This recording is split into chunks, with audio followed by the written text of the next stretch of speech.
Hello guys, எல்லாருக்கும் வணக்கம். நான் உங்க அறிகிறேன் ஃப்ரம் மணிமேஸ் ஒரு போடும் சேனல். இன்னைக்கு நம்ம பார்க்க இருக்கிறது தி ஆம்பிஷன் ஆஃப் ஓடா நோபுனா சீசன் 1 எபிசோட் 7. இந்த எபிசோட பார்க்கறதுக்கு முன்னாடி ப்ரீவியஸ் எபிசோட் பார்த்துருவாங்க. அப்பதான் இதோட கன்டினியூட்டி புரியும், இல்லைனா சுத்தமா புரியாது. நம்ம சேனலை சப்ஸ்கிரைப் பண்ணாதவங்க சப்ஸ்கிரைப் பண்ணிக்கோங்க. உங்க வேல்யூபிள் கமெண்ட்ஸை கமெண்ட் செக்ஷன்ல தட்டி விடுங்க. வாங்க வீடியோக்குள்ள போகலாம். ஸோ இந்த எபிசோடோட ஸ்டார்டிங் சீல் என்ன சொல்றாங்கன்னு பார்த்தீங்கன்னா, அதாவது ஓடா நோபுனாக்கு முன்னாடி இருக்கக்கூடிய ஜென்ரேஷன் ஆளுங்கள்ல ஒரு மனுஷன் இருக்காரு. அவர் என்ன பண்ணிருக்காருன்னா கம்ப்ளீட் ஜப்பானை வந்து அவர் கண்ட்ரோல் வச்சிருந்திருக்காரு. அவருக்கு ஒரு டெசிக்னேஷன் கொடுத்துருக்காங்க, அதுதான் வந்து ஷோகன். அவரோட கேபிட்டலா என்ன இருக்குன்னு பாத்தீங்கன்னா கியோட்டோ. சோ அவர் நல்லபடியா ஒரு 240 வருஷம் வந்து ஆண்டுட்டு வந்திருக்காரு கம்ப்ளீட் ஜப்பானை. ஆனா அதை மத்த சின்ன கிராமங்கள் எல்லாம் ஒன்னா சேர்ந்து போரிட்டு அதை வந்து டெஸ்ட்ராய் பண்ணிட்டாங்க அந்த கிங்டம். சோ இப்போ வந்து மத்த சின்ன சின்ன கிராமங்கள் இருக்கக்கூடியவங்க எல்லாருமே வந்து பாத்தீங்கன்னா நாங்களும் வந்து ஜப்பான் ஆளணும் அப்படின்னு சொல்லி ட்ரை பண்றதுல நம்ம ஓடா நோபுனா ஒரு ஆளு. சோ ஓடா நோபுனாக்கு பாத்தீங்கன்னா மேக்ஸிமம் நம்பர் ஆஃப் கண்ட்ரிஸ் வந்து ஒன்னா சேர்ந்துட்டாங்க. அவங்களோட எய்ம் என்னவா இருக்குன்னு பாத்தீங்கன்னா கியோட்டோ எப்படியே கேப்சர் பண்ணணும். கியோட்டோவை கேப்சர் பண்ணிட்டா கம்ப்ளீட் ஜப்பான் அவங்க கண்ட்ரோல் வந்துடும். ஸோ அதுதான் வந்து நம்ம ஓட நோபுனா பிளானா இருக்கு. ஆனா கியோட்டோ அவ்வளவு சீக்கிரமா கேப்சர் பண்ண முடியாது. ஏன்னா அதோட கிங்டமும் சரி அதோட வளர்ச்சியும் சரி பயங்கரமா இருக்கு. ஸோ அதனால அவங்க வந்து ஒரு டிஸ்கஷன் பண்ணிட்டு இருக்காங்க. அப்ப நம்ம பையன் என்ன சொல்றான்னா, அதான் ஷோகன் செத்து போயிட்டாரு, அதுக்கப்புறமா அவருக்கு ஒரு தம்பி ஒருத்தன் இருக்கான், அவனை நீ ஈஸியா ஜெயிச்சிடலாம், ஒன்னும் பிரச்சனை இல்லை அப்படின்னு சொல்றப்போ ஓட நோபுனா ஒரு விஷயத்தை கேட்கறாங்க. என்ன சொல்ற, ஷோகன் செத்துட்டாரா? ஆமா, அதான் அவர் செத்துட்டாரு கேம்ல கூட. இதுக்கு கவுண்டரா இந்த டான்சனோட சைட் பொண்ணு இருக்கால, அவ ஒரு விஷயத்த சொல்றா. நான் இன்டரப்ட் பண்றேன், ஷோகன் வந்து சாகல, அவர் இன்னும் உயிரோட தான் இருக்காரு, அவருக்கு தம்பி எல்லாம் கிடையாது, அவருக்கு ஒரு தங்கச்சி தான் இருக்கா அப்படின்னு நம்ம சொன்னோன்னே நம்ம பையன் யோசிக்கிறான், ஐயோ நம்ம என்ன நினைச்சிட்டு இருக்கோன்னே தெரியலையே, நம்ம பண்ணக்கூடிய சின்ன சின்ன விஷயங்களால ஸ்டோரி லைன் எங்கெங்கயோ பிரான்ச் போகுது, இது எங்க போய் முடிய போகுதுன்னு தெரியலன்னு சொல்லிட்டு நம்ம பையன் கன்ஃபியூஷன்ல இருக்கான். அடுத்த போருக்கு ரெடி ஆகுறாங்க. அப்ப இவங்களே எக்ஸ்பெக்ட் பண்ணாம ஒரு விருந்தாளி ஒருத்தர் வர்றாரு. அவர் யாருன்னு பாத்தீங்கன்னா சாய். சாய் வந்து என்ன கேட்கிறாருன்னா, நீ எனக்கு கல்யாணம் பண்ணிக்க ஓடா நோபுனா, நீ எனக்கு கல்யாணம் பண்ணலன்னா எனக்கு நிறைய பிரச்சனை இருக்கு, நீ எனக்கு கல்யாணம் பண்றா அது எல்லாமே சால்வ் ஆயிடும் அப்படின்ற மாதிரி கெஞ்சிட்டு இருக்கிறான். அப்ப நம்ம ஓடா நோபுனா சொல்றாங்க, நான் ஏன்டா உன்னை கல்யாணம் பண்ணிக்கணும், ஃபர்ஸ்ட் ஆஃப் ஆல் நான் உன்னை பார்த்து பயப்படவே தேவை கிடையாது, நீ தான் என்னை பார்த்து பயப்படணும், அதனால எனக்கு அந்த மாதிரி ஐடியா எதுவுமே இல்லை, நீ வேற ஏதாவது ட்ரை பண்ணு அப்படின்ற மாதிரி. அவன் என்ன பண்றான், காலில் உள்ளாத குறைய கெஞ்சி கேட்டு நான் உனக்காக என்ன வேணா பண்றேன், எனக்கு கல்யாணம் மட்டும் பண்ணிக்கோ அப்படின்ற மாதிரி சொல்லி கேட்கறான். உடனே நம்ம ஓட நோபுனாவும் சரி ஓகே, நீ இவ்வளவு கெஞ்சனால என்னோட தங்கச்சி நான் உனக்கு கல்யாணம் பண்ணி வைக்கிறேன் அப்படின்னு யோசிக்கிறான். பக்கத்துல இருக்கவங்க யோசிக்கிறாங்க, ஓடா நோபுனாக்கு தங்கச்சி இருக்கா, அது யாரா அது அப்படின்ற மாதிரி சொல்லி எல்லாரும் யோசிச்சுட்டு இருக்காங்க.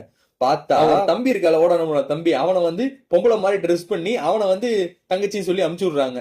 என்னடா இது பித்தலாட்டம், இப்படி பொண்ணுன்னு சொல்லி அமுச்சு விடுறீங்க, அங்க மாட்டினானா என்ன வருது, அவன் மாற்ற வரி ஓட்டட்டும், அதுக்கப்புறம் பாத்துக்கலாம், இப்ப சாயோட கண்ட்ரி நம்மளோட கண்ட்ரோல் வந்துச்சு இல்ல அப்படின்ற மாதிரி ஓடா நம்ம பிளான் பண்றா. உடனே நம்ம பையன் சொல்றான், இந்த மாதிரி பித்தலாட்டம் பண்ணி என்ன ஏமாத்த முடியாது, மீனாவை ஜெயிச்சிட்டோம்னா அதுக்கு எனக்கு ரிவார்டு தரேன்னு சொன்னல, இப்போ வரைக்கும் நீ எனக்கு எந்த ரிவார்டுமே தரல, யாருமே எனக்கு வரல மேடு, ஸோ எனக்கு ஃபர்ஸ்ட் ஒரு மேட் வேணும், அதை முடிச்சுட்டு அடுத்த வேலையை போய் நீ பாரு அப்படின்னு. ஏன்டா இப்படி அலையிற, பொண்ணுங்களுக்கு அசிங்கமா இல்லை உனக்கு அப்படின்னா, எனக்கெல்லாம் அசிங்கமே கிடையாது, பொண்ணுங்க தான் எல்லாமே லைஃப்ல, எனக்கு ஒரு மேட் வேணும் வேணும் அப்படின்றான். சரி ஓகே, உனக்கு வருவா நைட்டு, அதுக்கு முன்னாடி ஒழுங்கா குளிச்சுட்டு ரெடியா இரு அப்படின்ற மாதிரி சொல்றா.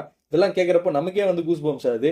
அங்க என்ன ஆகுதுன்னு தெரியல. நம்ம பைப்புல ரெடியா நைட்டு 2 பெட்டை போட்டு அப்படியே இந்த சைடு அந்த சைடு உருண்டிக்கிட்டே இருக்கிறான். ஆஹா, யார் வருவா, ஒருவேளை ஷிபுட்டா வருவாளோ, ஷிபுட்டா வந்தா செம்மையா தான் இருக்கும். அதை விட்டா நாகஹீடே வருவாளோ, நாகஹீடேவும் அல்டிமேட்டா இருப்பாளே, மெச்சூர்டுகளு. அதை விட்டு மிச்சு ஹீடே வருவாளா, மிச்சு ஹீடே வந்தாலும் இன்னும் சூப்பர் தான். இவங்கெல்லாம் இல்லாம நோபுனா வந்தா, நோபுனா ஏன் நான் நினைக்கிறேன், நோபுனாக்கு தான் என்ன சுத்தமா பிடிக்காது, எப்ப பாரு என்ன போட்டு எகிரி மிதிச்சுக்கிட்டே இருப்பா. ஒருவேளை நோபுனா வந்தா அதுவும் நல்லதாயா இருக்கும். சரியான சீக்வன்ஸ், அல்டிமேட், இன்னைக்கு மஜா தான் பண்றோம் அப்படின்ற மாதிரி சொல்லி சரியான மூட்ல இருக்கான். அப்ப பாத்தீங்கன்னா கதவை திறந்து ஒரு லேடி வராங்க. யாருன்னு பார்த்தா இந்த ஃபர்ஸ்ட் எபிசோட்ல தாத்தா இருந்தால, அவரு கூட என்ன சொல்லியிருந்தாருன்னா, என்னோட பேர பொண்ணு கூட உனக்கு கல்யாணம் பண்ணி வச்சிருன்ட்டு. அந்த பொண்ணு வருது, வந்துட்டு என்ன சொல்றாங்க, உலகத்திலே இருக்கக்கூடிய ஃபேரஸ்ட் மேட் வேணும்னு சொல்லி கேட்டியாமே, நான் தான் அது, உங்களுக்கு என்ன வேணும்னு சொல்லுங்க அண்ணா, நான் பண்றேன் அப்படின்றா. ஐயோ சே, இந்த ஓடா நோபுனா என்ன வச்சு செஞ்சுட்டாடா, நான் அழகான பொண்ணு மெச்சூர்டான பொண்ணுன்னு கேட்டிருக்கணும், ஹேரஸ்ட் பொண்ணுன்னு கேட்டதான் தப்பா போச்சு, நோபுனா உன்னை வச்சுக்கிறேன்டி அப்படின்ற மாதிரி சொல்றான். அங்க இன்சிடென்ட் கட் ஆனோன்னு ஓடா நோபுனாவோட கம்ப்ளீட் செட் ஆஃப் டீம் வந்து பாத்தீங்கன்னா போருக்கு போயிட்டு இருக்காங்க. ஒரு ஒரு இடமா கேப்சர் பண்ணிக்கிட்டே போயிட்டு இருக்காங்க.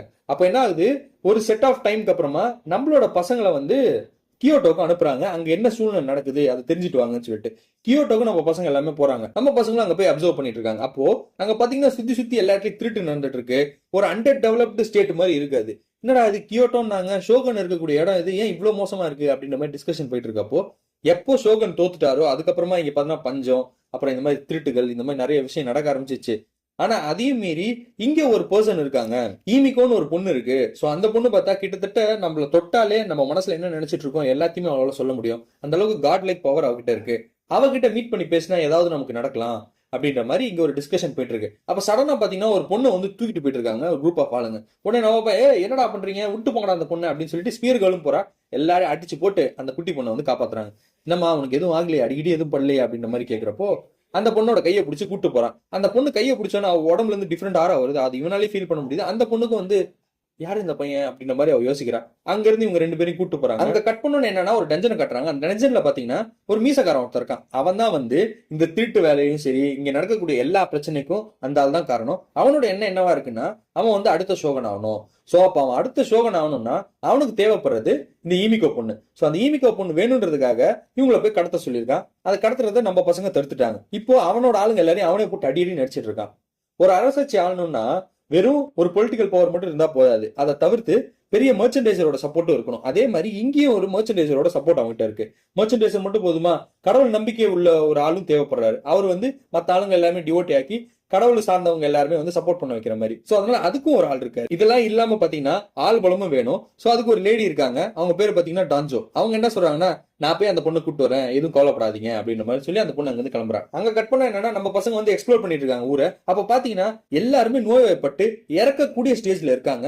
ரொம்பவே கஷ்டமான சூழ்நிலை. இதெல்லாம் பார்த்துட்டு அப்படியே ஒரி பண்ணிட்டு போயிட்டு இருக்காங்க. ஈமிகவும் ரொம்ப ஒரி பண்ணிட்டு போயிட்டு இருக்கா. இப்ப என்ன ஆகுதுன்னு பாத்தீங்கன்னா ஃபாரின்ல இருந்து ஒரு செட் ஆஃப் பீப்புள் வந்து இங்க வந்திருக்காங்க ஜப்பானுக்கு. வந்து மதத்தை பத்தியும் சரி அந்த மக்களை டெவலப் பண்றதுக்கான ஒரு சில ஸ்டெப்ஸை வந்து சொல்லிட்டு வராங்க. ஸோ அவங்களை அட்டாக் பண்ற விதமா ஒரு குரூப் ஆஃப் பீப்புள் வந்து சுத்தி நிக்கிறாங்க. அவங்க அட்டாக் மட்டும் பண்ணல, வேற தப்பான ஒரு சில விஷயங்களும் பேசிட்டு இருக்காங்க. இதெல்லாம் கேட்டுட்டு அவங்களுக்குள்ள இருக்கக்கூடிய ஆளும் சரி சண்டை போறதுக்கு ரெடி ஆறாங்க. நம்ம பசங்க சும்மா இருப்பாங்களா, உடனே உள்ள புந்து அவங்கள காப்பாத்திடுறாங்க. அவங்களும் இவங்களும் ஒன்னா சேர்ந்து ஒரு டிஸ்கஷன் போயிட்டு இருக்கு. அப்ப வந்து ஒருத்தர் இன்ட்ரடியூஸ் பண்ணிக்கிறாங்க. அதாவது அந்த லேடி என்ன சொல்றாங்க, நான் ஃபாரின்ல இருந்து வந்திருக்கேன், கிறிஸ்டியானிட்டி சேர்ந்தவன் நான் எதுக்காக இங்க வந்தேன்னா வந்து நம்ம இங்க இருக்கக்கூடிய ஆளுங்க எல்லாமே வந்து பாத்தீங்கன்னா பஞ்சமும் சரி மனுஷங்க மூளை எல்லாமே வந்து ரொம்ப கரெக்ட் ஆயிருக்கு, அது எல்லாத்தையும் நல்வழிப்படுத்துறதுக்காக தான் நாங்க இங்க வந்திருக்கோம் அப்படின்ற மாதிரி அவங்க சொல்லிட்டு நம்ம பையன் என்ன கேட்கறா, நீங்க டைரக்டா போயிட்டு அவங்களை மீட் பண்ணி பேசிருக்கலாமே, ஒரு சின்ன மீட்டிங் அரேஞ்ச் பண்ணியிருந்தா எல்லாருக்கிட்டையும் நீங்க டிஸ்கஸ் பண்ணிடலாமே அப்படின்னு சொல்லி கேட்கிறப்போ இல்ல அதுக்கும் நாங்க ட்ரை பண்ணோம், ஆனா அதுக்கு எதுவுமே அவங்க ஒத்துக்கல அப்படின்ற மாதிரி சொல்றாங்க. யாருன்னு பத்தி அந்த மீசக்காரன் மத்த ஆளுங்க எல்லாமே அவனுங்க யாருமே வந்து இந்த ஃபாரின் ஆளுங்க யாருமே உள்ள வரக்கூடாது அப்படின்ற மாதிரி தான் அவங்களோட எண்ணம். சோ அதனால அது எதுவுமே நடக்கல அப்படின்ற மாதிரி சொல்றாங்க. இதெல்லாம் ஈமிகோ கேட்டு இதுக்கு ஒண்ணுமே புரியல, என்னது ஒத்துக்கலையா அவங்க அப்படின்ற மாதிரி அவ யோசிக்கிறான். அங்க இன்சிடென்ட் கட் பண்ண என்ன ஆகுதுன்னா நம்ம பொண்ணு இங்க வந்து மாறி மாறி மாறி மாறி போருக்கு போயிட்டு இருக்கா, இருக்கிற எல்லா போரும் ஜெயிச்சிட்டு இருக்கா. அதனால இந்த மீசக்காரனும் சரி அவங்க டீமும் சரி சரியான அப்செட்ல இருக்கானுங்க. என்னடா கண்டினியூஸா தோத்துட்டு இருக்கோம், நம்மளால ஜெயிக்கவே முடிய மாட்டேங்குது, ஓட அனுப்புனா இந்த அளவுக்கு ஸ்ட்ராங்கா இருக்கா அப்படின்ற மாதிரி சொல்லி அவங்க பேசிட்டு இருக்காங்க. அப்போ இன்னொரு ஆள் இன்ட்ரடியூஸ் ஆசாபுரான்னு சொல்லிட்டு ஒருத்தர் இருக்கான். அவன் வந்து பாத்தீங்கன்னா ஒரு சின்ன குறுங்கிராமத்துல ஒரு இளவரசனா இருக்கான்.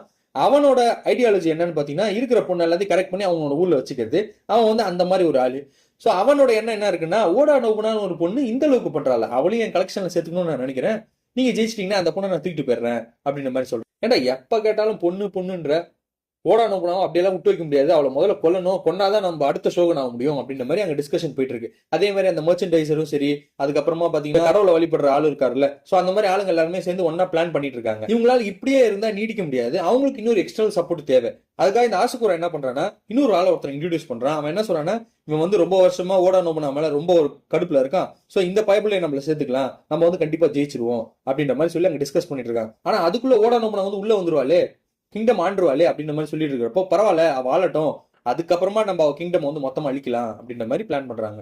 இங்க இன்சிடென்ட் கட் பண்ணா என்ன ஆகுதுன்னா, நம்ம பசங்க எல்லாமே வந்து பாத்தீங்கன்னா ஒரு இடமா எக்ஸ்ப்ளோர் பண்ணி போயிட்டு இருக்காங்களே, நிறைய இடத்துல பாத்தீங்கன்னா நோய்வாய்ப்பட்டு நிறைய பேர் இறந்துகிட்டே இருக்காங்க, எல்லாரையும் போட்டு ஒன்னா போட்டு எரிக்க ஆரம்பிக்கிறாங்க. இதெல்லாம் பார்த்துட்டு ஈமிகோக்கு வந்து ரொம்ப அப்செட் ஆகிறா, அழுவுறா, இந்த மாதிரி நிலைமை சேஞ்சே ஆகாதா, இது இப்படியே தான் இருக்குமா அப்படின்ற மாதிரி சொல்லி கேட்டுட்டு இருக்கப்போ நம்ம பையன் ஒரு விஷயத்த சொல்றான், அதெல்லாம் ஒண்ணும் இல்ல, இன்னும் கொஞ்ச நாள்ல பாத்தீங்கன்னா ஓடா நோபுனான்னு ஒரு பொண்ணு வந்து இந்த ஊர் ஆடுவா, அவ ஆள்றப்போ கம்ப்ளீட் ஜப்பானே வந்து அவ கண்ட்ரோல்ல இருக்கும், இந்த மாதிரி ஒரு சில விஷயங்கள் எதுவுமே நடக்காது, நாடு வந்து கரெக்டான பாத்துல போயிட்டு இருக்கும், எல்லாருமே சந்தோஷமா இருப்பாங்க அப்படின்ற மாதிரி சொல்றப்போ இந்த பொண்ணு ஒரு கான்பிடண்டா ஒரு விஷயத்தையும் நினைக்கிறா. என்னன்னா இன் ஃபியூச்சர்ல வந்து நமக்கு இந்த மாதிரி பஞ்சம் இருக்காது, எல்லாருமே வந்து சேஃப்டியா எல்லாருக்குமே ஒரு வீடு இருக்கும், திருட்டு பயம் இதெல்லாம் எதுவுமே இல்லாம நல்லா சேஃபா இருப்பாங்க தானே அப்படின்ற மாதிரி சொல்றப்போ நம்ம பையனை யோசிக்கிறான், என்ன இந்த பொண்ணுக்கு ஃபியூச்சர் தெரியுதா என்ன, இந்த அளவுக்கு கரெக்டா ஃபியூச்சர்ல என்ன நடக்குமோ அது எல்லாத்தையும் சொல்றாளே அப்படின்ற மாதிரி சொல்லி அவங்க டிஸ்கஷன் போயிட்டு இருக்கு. சடனா அவங்களே எதிர்பார்க்காம என்ன ஆகுதுன்னா சுத்தி பட்டர்ஃபிளையா பறக்குது, என்னடா இது பட்டர்ஃபிளையா பறக்குது அப்படின்னு சொல்லி பாத்துக்கிட்டே மயக்க போட்டு ஊந்துடுறாங்க. அதாவது ஒரு மயக்க மருந்து மாதிரி தான் நடந்திருக்கு.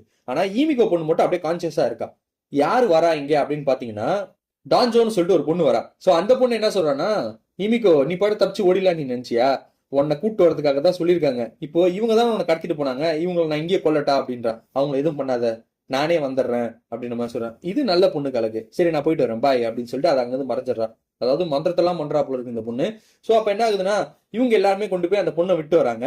எங்க இருந்து அந்த பொண்ணை காப்பாத்துறாங்களோ அங்கேயே கொண்டு போய் விடுறாங்க. சோ அந்த பொண்ணு அங்க விடுறப்போ அந்த பொண்ணு என்ன விஷயத்த சொல்றான்னா, நீங்க என்ன காப்பாத்துனதுக்காக இந்த மொத்த கண்ட்ரி சார்பா நான் உங்களை வணக்கம் சொல்லிக்கிறேன் அப்படின்ற மாதிரி சொல்றான். மொத்த கண்ட்ரி சார்பா வணக்கமா? நான் என்ன நினைச்சேன்னா இது எங்கேயோ வேலை செய்யற பொண்ணுன்னு நினைச்சேன். மொத்த கண்ட்ரினா இது என்ன பிரின்சஸா இது அப்படின்ற மாதிரி சொல்லிட்டு இருக்காங்க. ஆக்சுவலா பாத்தீங்கன்னா ஷோகனோட தங்கச்சி தான் இந்த பொண்ணு அப்படின்றது தெரிய வருது. இதுக்கப்புறம் என்ன ஆகுதுன்னா நம்ம ஓடா நோபனை வந்து பாத்தீங்கன்னா எல்லா போரையும் ஜெயிச்சுட்டு இந்த ஊரை ஆள்றதுக்காக வந்துட்டு இருக்கா. அதோட இந்த இன்சிடென்ட் முடிக்கிறாங்க. அடுத்த எபிசோட் இன்ட்ரெஸ்டிங்கா இருக்கு. அதை நாளைக்கு பார்க்கலாம். Until then bye from Hariharan from Manimeswar channel. Thank you.